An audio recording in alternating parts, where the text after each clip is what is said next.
श्रवण करने आओ तो हिमालय से उतर कर धरती पर आओ, यानी अपने बड़प्पन के पहाड़ को छोड़कर धरती पे बैठ के, और भले ही तुम विरंची हो, भले ही तुम शिव हो, भले ही तुम शंकर हो, भले ही तुम त्रिपुरारी हो, भले ही तुम्हारा आश्रय, तुम्हारा आगार, तुम्हारा आवास किसी हिमालय पर है, पर नीचे उतरना होगा। प्रभुताई को त्याग कर धरती पर उतर के आना। एक बार त्रेता जुग माही,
देवियों, कथा सुनने की विधा है, कथा सुनने का प्रकार है, तरीका है ना।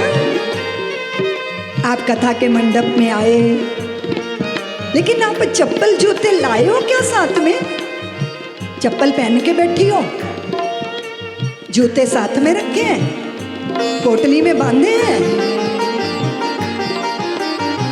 ये मर्यादा नहीं।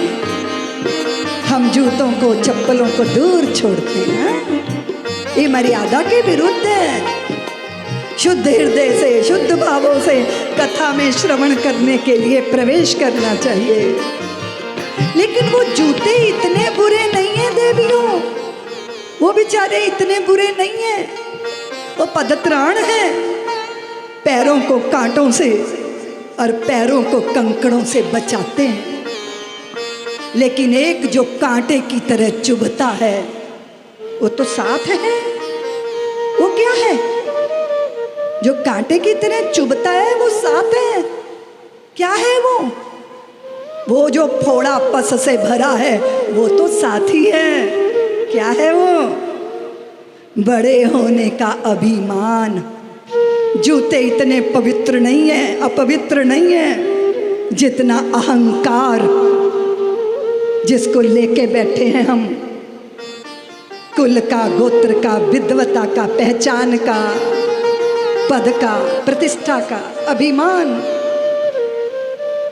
कथा सुनने की विदा है। भोले बाबा ने सुनी महेश परम सुखमय, उस सुख का अनुभव कर रहे हैं। हुआ ये कि उल्टी सी बात हो गई। उल्टी सी बात ये हो गई कि कुंभज ऋषि ने देखा भगवान आए हैं तो उन्होंने उन्हें ऊंचे से आसन पे बैठा दिया। पूजई ऋषि अखिलेश्वर जानी, ऊंचा आसन दे दिया। कथा कहने वाला ऊंचे आसन पे बैठता है, सुनने वाला नहीं। और भोले बाबा तो ऊंचे आसन पे बैठा दो या भूमि पे, उनको तो कोई फर्क नहीं पड़ता। लेकिन जो बगल में है, साथ में है, वो दक्ष की पुत्री, उसे तो फर्क पड़ता है। उसे तो अपने बड़े बाप का बड़ा अभिमान है। बड़ा बाप, प्रजापतियों का अध्यक्ष बड़ा बाप।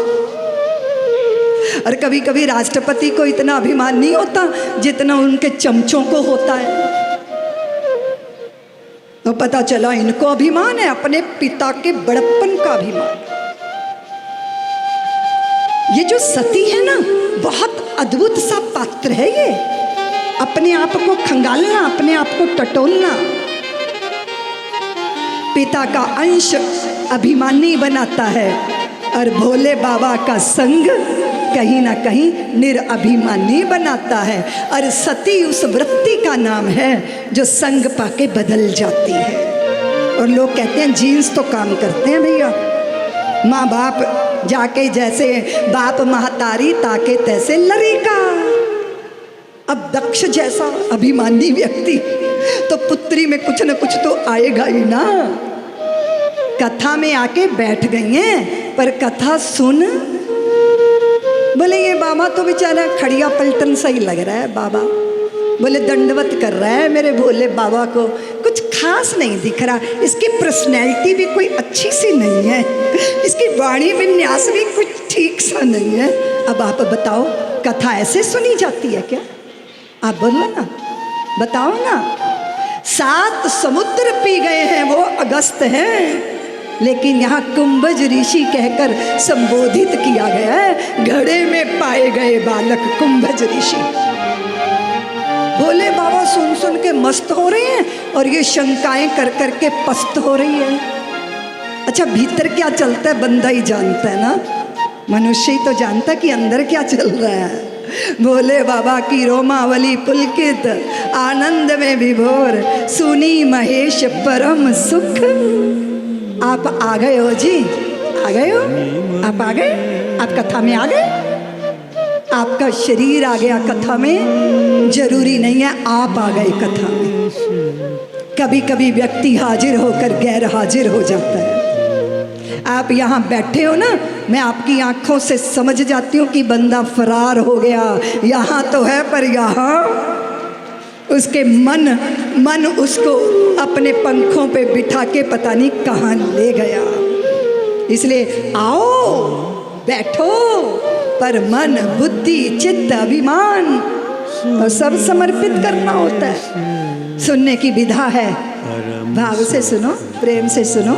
श्रद्धा विश्वास रूपिणो, भगवान ने पहले ही तुलसी बाबा ने कह दिया है, भवानी शंकरौ वंदे श्रद्धा विश्वास रूपिणो।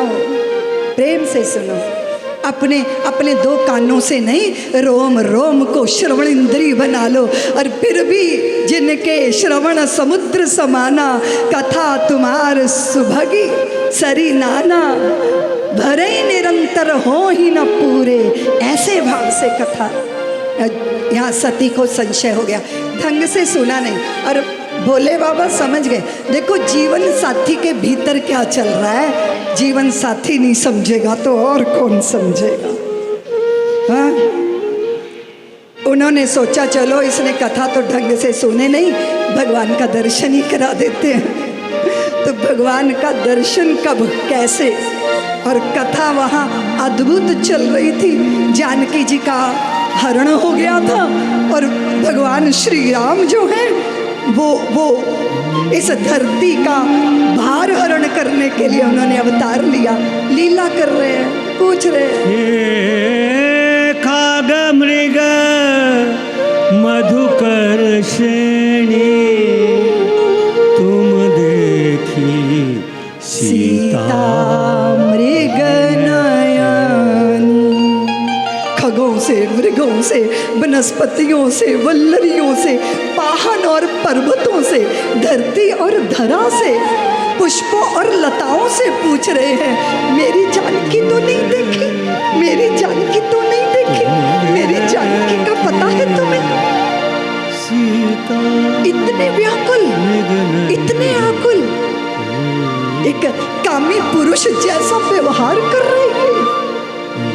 और जैसे ही भोले बाबा ने देखा प्रभु को तो उन्होंने दूर से ही प्रणाम किया है, दूर से ही। चले जात शिव सती समेता। प्रणाम कैसे किया? जय सच्चिदानंद जग पावन, अस कही चलयो मनोज नसावन। रोम रोम पुलकित है, भाव पूर्ण हृदय है। श्री राम बिना सती आकलन कर रही है। पहले तो राम कथा ढंग से सुनी नहीं, अब राम लीला समझ में आ नहीं रही। तो कहाँ है आपका ध्यान? कहाँ है जी आपका ध्यान?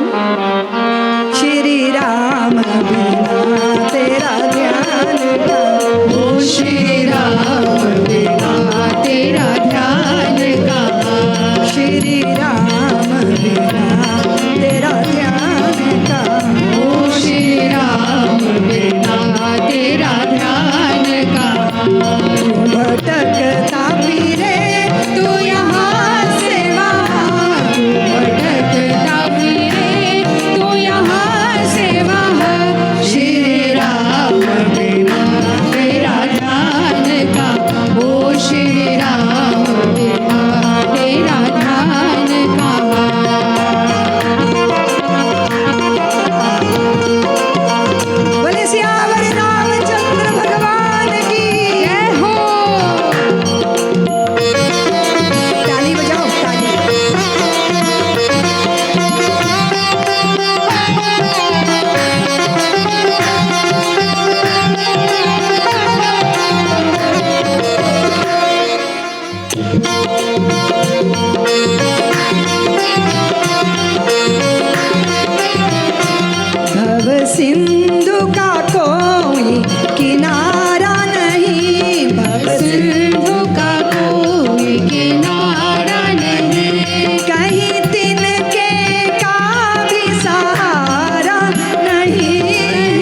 भटकन में कोई सार नहीं, इस भटकन में कोई सार नहीं, इस भटकन में कोई सार नहीं। उद्धार नहीं प्रभु नाम बिना, उद्धार नहीं प्रभु नाम बिना। भटकता फिरे तू यहाँ से वहाँ, तू भटकता फिरे तू यहाँ से वहाँ। जय हो। श्री राम तेरा ध्यान का, ओ श्री राम तेरा ध्यान का, ओ श्री राम तेरा ध्यान का, ओ श्री राम तेरा ध्यान का। भटकता फिरे तू यहाँ से वहाँ, तू भटकता फिरे तू यहाँ से वहाँ। श्री राम तेरा ध्यान का, ओ श्री राम तेरा ध्यान का, श्री राम तेरा ध्यान का, तेरा ध्यान का, श्री राम। चले जात शिव सती समेता, पुनि पुनि पुलकत कृपा निकेता सती सौदशा शंभु कै देखी, उर उपजा संदेह विशेषी। शंकर जगत बंध जगदीशा, सुर नर मुनि सब नाथ शीशा। अस संशय मन भयो अपारा,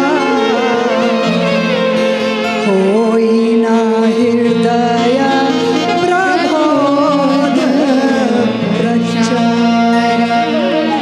देखो, अगर बुद्धि पर संशय के बादल मंडराने लग जाए तो विवेक का प्रकाश छुप जाता है। लोग कहते हैं कि दीदी माँ, वो दो जने के बीच में तीसरा नहीं होना चाहिए, नहीं तो संबंध बिगड़ जाता है। तो हमने कहा कि दो जने के बीच में तीसरा हो या 30 हो, कोई फर्क नहीं पड़ता, पर दो जने हो या 30,000 हो या 20,000 हो, दो ही बाधाएं हैं, एक अहम और एक वहम। दो बाधा। आपका अहंकार आपको वंचित किए हैं और आपकी भ्रांति आपको वंचित है। बड़ा सोचो। संत कहते हैं छोटी सोच पैर की मोच आगे बढ़ने नहीं देती। और सबसे बड़ा दोष है व्यक्ति का अहंकार। और कभी कभी तो ना कुछ का अहंकार हो जाता है, कुछ नहीं है फिर भी अहंकारी है। इतना ईगो अच्छा नहीं है। और भारत की देवियों के लिए कहा गया कि वो पति के चरणों की अनुगत हों। अगर उनकी कहीं श्रद्धा है तो तुम बिना तर्क के झुको ना, झुको। अरे घड़ा भी जब तक नदी में झुकता नहीं तब तक जल से भरता नहीं। वे झुकना भी माथा थोड़ी झुकना होता है, झुकाना तो अभिमान होता है। गर्भ भरा मस्तक मेरा। भोले बाबा को कितना चढ़ाए नारियल आपने? लक्ष्मी नारायण भगवान को नारियल चढ़ते हैं, भगवती जगदम्बा के चरणों में नारियल चढ़ते हैं। दुकानों से खरीद के नारियल ढेर लग जाते हैं नारियलों के। और जब वो इतने ज्यादा हो जाते हैं तो पुजारी जी दोबारा उनको दुकानदार को दे देते हैं। क्योंकि हैं तो वो सूखे, फोड़ के उनकी खोपड़ी में से निकलना नहीं है, नारियल की प्रसादी बांट दो, सूखे नारियल है।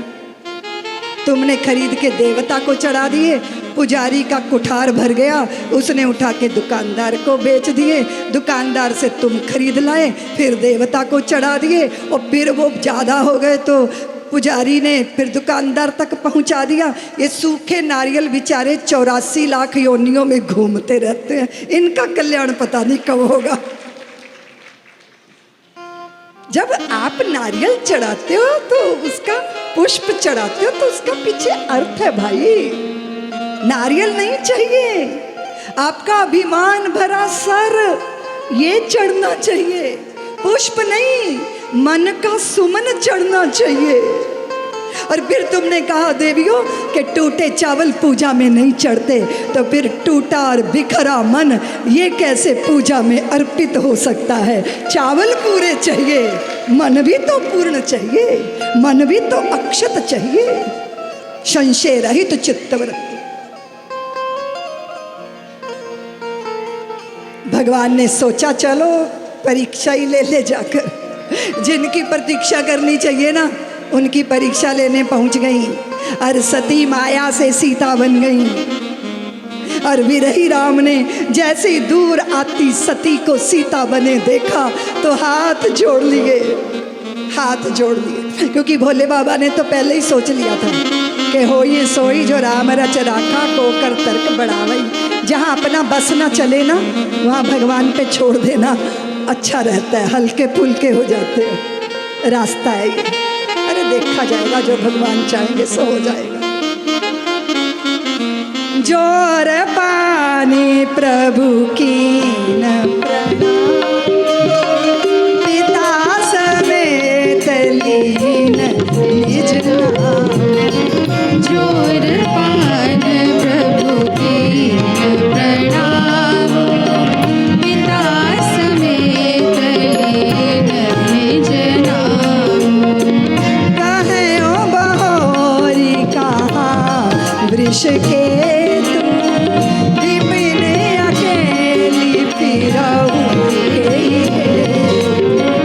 कहे ओ बहोरी कहा वृष के तू, विपिन अकेली फिरऊ के। भगवान बोले माँ प्रणाम, मैं दशरथी राम आपको प्रणत प्रणाम करता हूँ। भगवती आप यहाँ इस जंगल में, इस कानन में अकेली क्यों फिर रही हैं? और वो हमारे भोले बाबा, हमारे आराध्य, वे कहाँ है?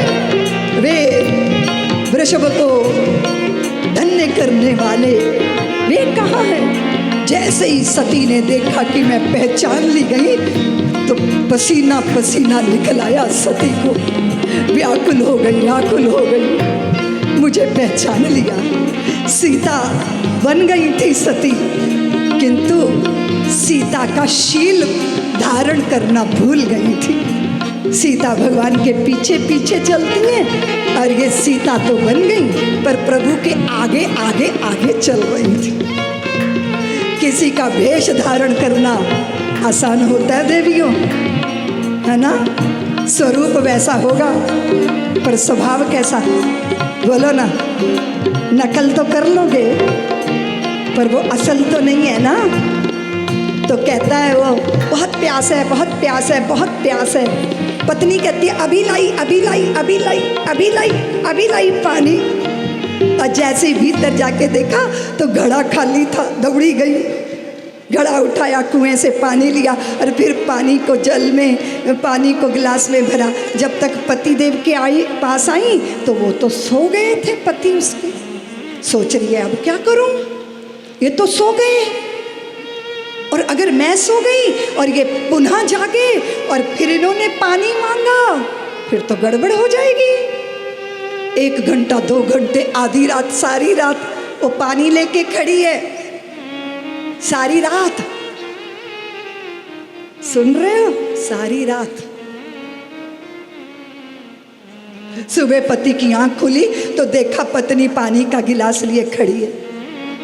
वो तो विस्फारित नेत्र, वो तो आश्चर्य में डूब गया। उसने कहा तू रात भर, उसने कहा हाँ, आपके उठने की प्रतीक्षा में रात कैसे कट गई मुझे तो पता ही नहीं चला। उसने अपने मित्रों से कहा मित्र, साथ रहते तो बहुत साल हो गए, पर आज जाना मैंने मेरी पत्नी का धैर्य, उसके प्रेम को, उसके समर्पण को। वो रात भर पानी का गिलास लिए खड़ी रही। मित्रों के बीच चर्चा हुई तो दूर दूर तक चर्चा फैल गई। सच्चाई का पुष्प था, हवाओं के कंधों पे सवार होके दूर दूर दूर तक उसकी खुशबू फैल गई। दुनिया उसको देखने आने लगी।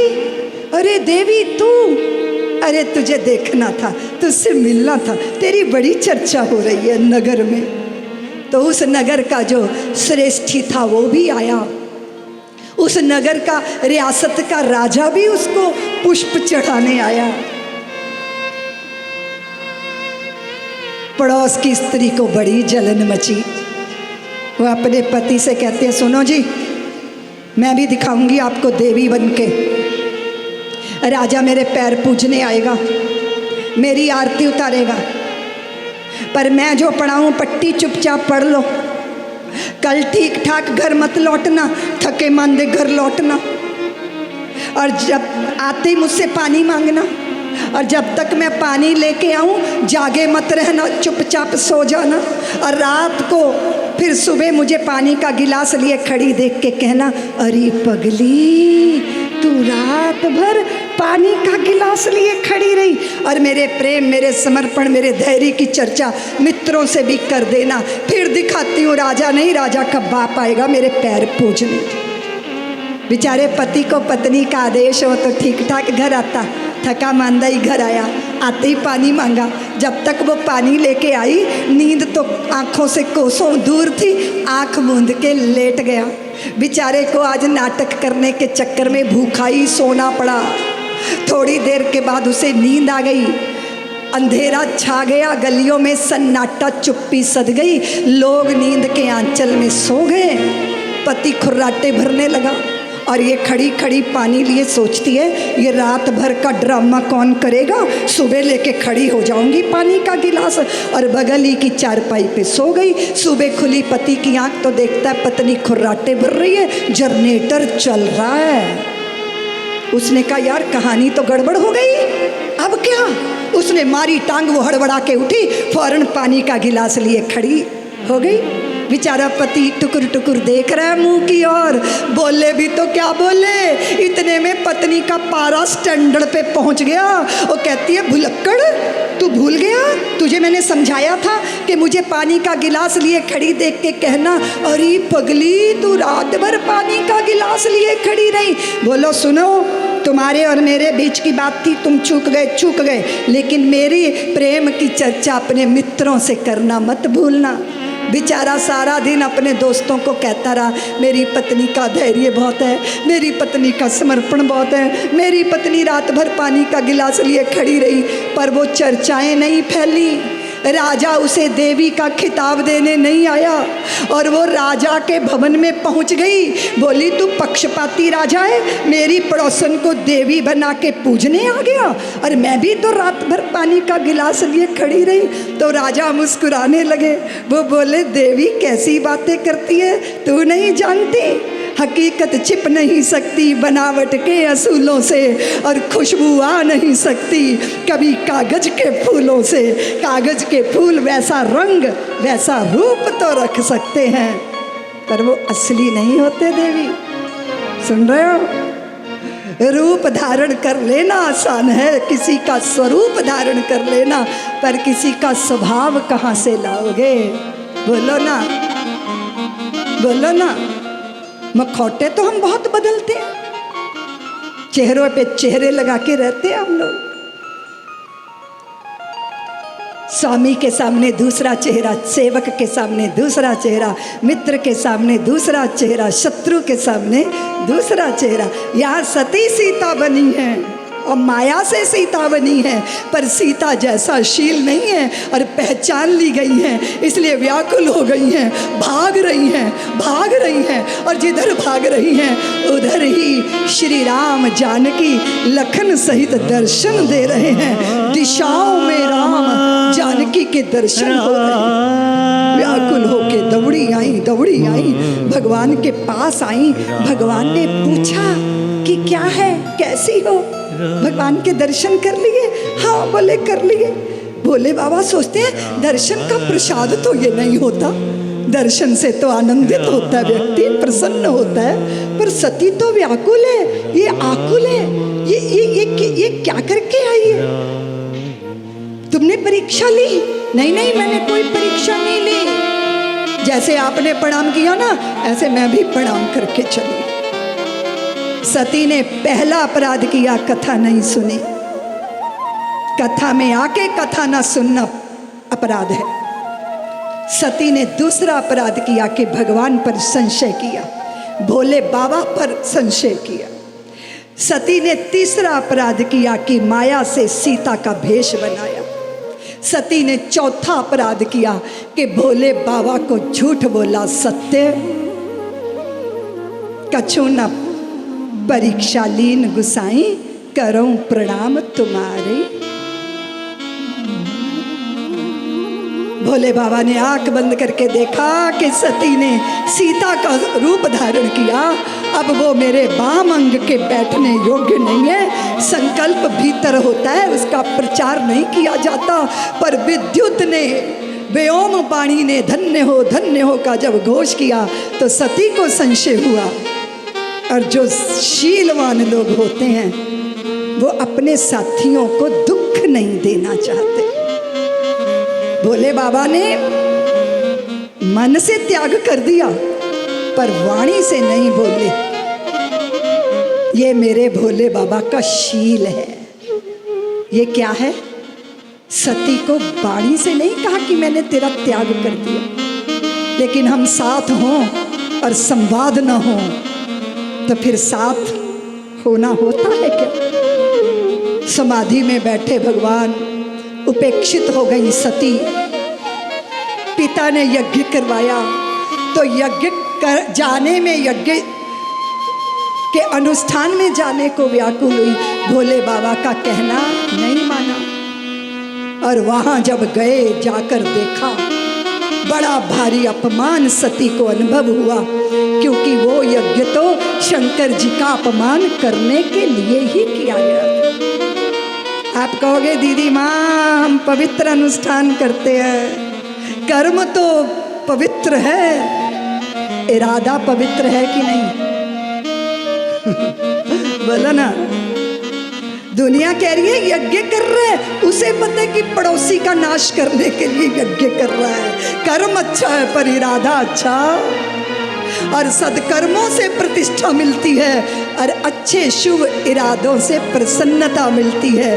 प्रतिष्ठा बाहर से मिलती है और प्रसन्नता भीतर से मिलती है। और उस दक्ष के यज्ञ में सती ने योग अग्नि से अपने तन को जार दिया था। और अंतिम समय में क्या किया था सती ने?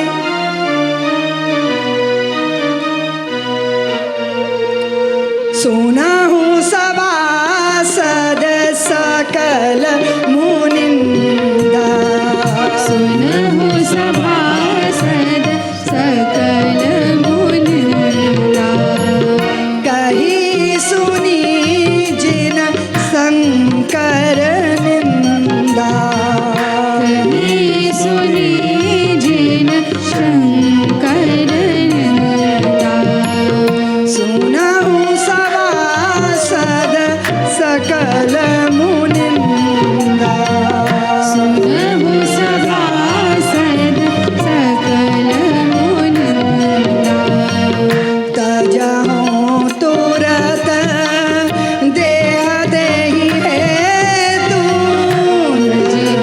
तुरत देह देहि हेतु, उरधर चंद्र मौली वृष के तू, उरधर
अंत समय जो मति होती है, हमारा वैसे ही अगले शरीर की तैयारी हो जाती है।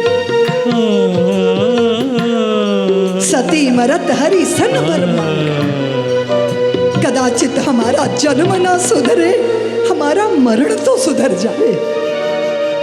अंतिम समय, अंतिम समय आपकी मति जो होगी वही आपकी गति। मैं निवेदन करना चाहती थी कि बड़प्पन का अभिमान कभी कभी बड़े पदों पर बैठकर होता है, जैसे दक्ष को हुआ, प्रजापतियों का अध्यक्ष बना। नहुष ने कितना तप किया था बंधुओं, कितना तप किया। अपने तप के बल पर वो इंद्र बन गए, इंद्र पद पर बैठ गए। अगर आपको बड़ा पद प्राप्त हो जाए, बड़ी प्रतिष्ठा प्राप्त हो जाए, और तब आपके चित्त में पहला विचार क्या आता है? क्या आता है? बताओ देवियों, जब प्रातः जागती हो तो प्रथम विचार क्या है आपका? प्रथम विचार में राम है। प्रथम विचार समुद्र वसने देवी पर्वत स्तन मंडले, प्रथम विचार हे नाथ, हे नाथ, हे नाथ, हे नाथ। नहुष इंद्र पद पर बैठे तो उनका प्रथम विचार आया कि शची को देख लूं, शची को भोग लूं, शची के सौष्ठव, शची के लावण्य, शची के रूप, शची की खूबसूरती को भोग लूं। इंद्र पद पर बैठ गए और विचार कर रहे हैं अधिकारों का। अरे शची पर तो मेरा अधिकार है। जो ऊंचे पदों पर बैठकर अधिकारों का चिंतन करे, कर्तव्यों को भूल जाए, वो उन पदों पे बैठने के योग्य, बोलो ना। अरे मुझे शची से मिलना है, मैं इंद्र हो गया, शची तो मेरे आलिंगन में बंधेगी, मेरे वाम पार्श्व में बैठेगी, मेरे अंतर को तृप्ति करेगी, मेरी काया की वासना की आग बुझाएगी। नहुष इंद्र बन गए, ऊंचे पद पर बैठ गए, पर विचार छोटा है, निम्न है, निम्न कोटि का विचार। और सप्त ऋषियों को जोत लिया घोड़ों की तरह। सामान्य रथ पे नहीं चलूंगा, लो ऋषियों बन जाओ घोड़े। और फिर उन पे चाबुक चला रहा है नहुष, इंद्र बन गया है। ऋषियों को घोड़ा बनाकर उस पे चाबुक, सर्प सर्प, जल्दी करो जल्दी करो जल्दी करो। शची से मिलने की इतनी लालसा, इतनी चटपटी है कि ऋषियों की चाल उसे धीमी लगती है, और वो कह रहा है सर्प सर्प, जल्दी करो जल्दी करो। ऋषियों ने कहा इंद्र तो बन गए पर इस योग्य नहीं हो, और जाओ सर्प बन जाओ। नहुष तप करके इंद्र बना, और उसकी लालसा गंदी थी तो ऋषियों ने उसको सांप बना दिया, सर्प बना दिया, मनुष्य भी नहीं रहने दिया। याद रखिएगा, याद रखिएगा। चौथी मंजिल पे कौआ बैठ जाए और आप उसके सिर पे सोने का मुकुट लगा दो तो वो महामहिम नहीं हो जाएगा। समझ रहे हो? हंस और बगुला एक जैसे दिखते हैं, दोनों श्वेत होते हैं, दोनों पानी में रहते हैं, दोनों जल में झांकते रहते हैं। जब बगुला चोंच मारता है जल में तो मछली पकड़ता है, और जब हंस चोंच मारता है तो मोती चुनता है। या तो हंसा मोती चुगता या भूखा मर जाता। शक्ल एक है पर प्रवृत्तियां, बोलो ना, बोलते क्यों नहीं? दक्ष प्रजापतियों के अध्यक्ष हो गए। इतना अभिमान, इतना अहंकार। और मेरे भोले बाबा दक्षों से भी प्रदक्षिणा करवाना जानते हैं। एक गांव के कुएं में कुतिया गिर गई देवियों, मर गई कुतिया, सड़ गई कुतिया, सड़ांद मारने लगी कुतिया। सारे गांव वाले इकट्ठे हो गए, कुआं पवित्र करना पड़ेगा।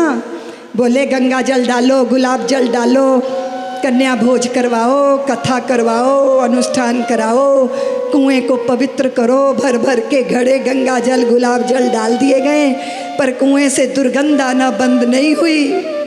गांव के छोकरे चिल्लाने लगे कि पंडितों ने इतने पैसे खर्चवा दिए, कुआं बदबू ही दे रहे, पवित्र ही नहीं हुआ। तो सब गए पंडित जी के पास। पंडित जी बोले गंगा जल डाला, गुलाब जल डाला, डाला डाला डाला, तो कुएं से कुतिया बाहर निकाली। बोले कुतिया तो कुएं में ही है, बाकी गंगा जल बहुत डाला, गुलाब जल बहुत डाला। पंडित बोले मूर्खों, जब तक कुएं में कुतिया पड़ी सड़ती रहेगी, गुलाब जल गंगा जल सार्थक होने वाला नहीं है। इसलिए देपालपुर वालों, अगर हमारे हृदय के कुएं में अहंकार का कुत्ता पड़ा सड़ता रहेगा तो कोई यज्ञ अनुष्ठान सार्थक होने वाले नहीं है। और ये जो धार्मिक लोगों का अहंकार होता है ना, ये और खतरनाक होता है, बुरा मत मानिएगा। जो चाय नहीं पीता ना, वो चाय पीने वालों का नाक में दम किया रहता है। अरे भैया चाय छोड़िए, कोई त्रिलोकी थोड़ी छोड़ दी।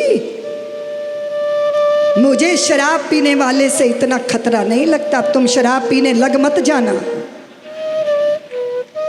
क्योंकि उसको तो गली का कुत्ता भी लानत मलानत दे देता है कि यार क्यों पीता रहता है और दुर्दशा करवाता है। पर जिनको धन का नशा चढ़ा है उनका क्या करोगे? वो भी तो नशा है, बोलो ना। कुर्सी पे बैठ गया, पद पे बैठ गया, ये कम नशा होता है? छोटे मोटे अध्यक्ष बन जाते हो गली मोहल्ले के, तो ऐसे अकड़ के चलते हो जैसे अमचूर बन गए हो। तो ये अकड़ कितनी खतरनाक है। और आप जानते हो कि जब सती का शरीर छूटा, भगवान प्रकट हुए, वीरभद्र आए, उन्होंने दक्ष की गर्दन काट दी, बकरे का सर लगाया गया, भृगु की दाढ़ी उखाड़ दी गई, पूषा के दांत तोड़ दिए गए, यज्ञ संपन्न हो, देवताओं ने भोले बाबा को मनाया, उन्होंने कृपा करके दक्ष के सिर पर बकरे का सिर लगा दिया। अब वो मैं करके जो है आराधना करने लगा भोले बाबा की।